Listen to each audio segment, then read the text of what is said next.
Jack here, and I've got the Victoper Bicycle Taillight 2-pack. We're going to open this up, show you what's inside, and get it installed on my bicycle. Now, full disclosure, these were sent to me for free for this video, but as always, that won't change anything that I say. Simple packaging, but let's see what's inside. So open it up, and you've got your two taillights. Now, a really nice thing, each bag comes with the taillight, the mounting rubber band, as well as the USB cable. So there's one, and two.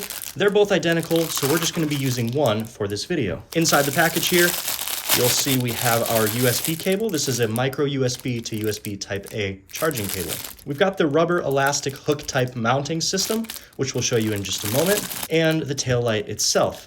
Now, it's very easy to mount the taillight to the mounting system, so you're just going to go ahead and slide this in here.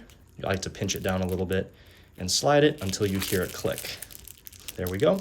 There is a USB charging port right here on the back and a nice little water protector cover to keep it safe from the water or the rain.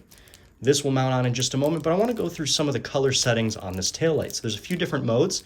The first mode is solid red. You can see nice red color. I like how it kind of lights up around the light. We'll press it again, and you get a solid blue color. Pretty cool. This is flashing red. And for the fourth setting, we get like a changing flashing red, so it's more of a slower flash. And the last setting is a flashing red and blue.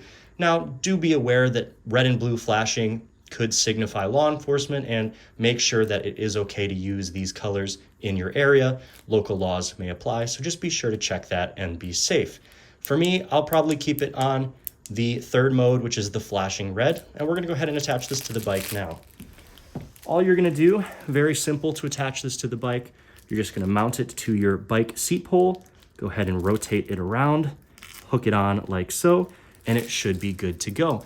Now, I went ahead and did this the right way. You wanna make sure you do it so that if this were to slide out, it wouldn't slide down, it would have to slide up. Just make sure it stays on a little bit better there. But you can see we can tilt this and angle this as needed.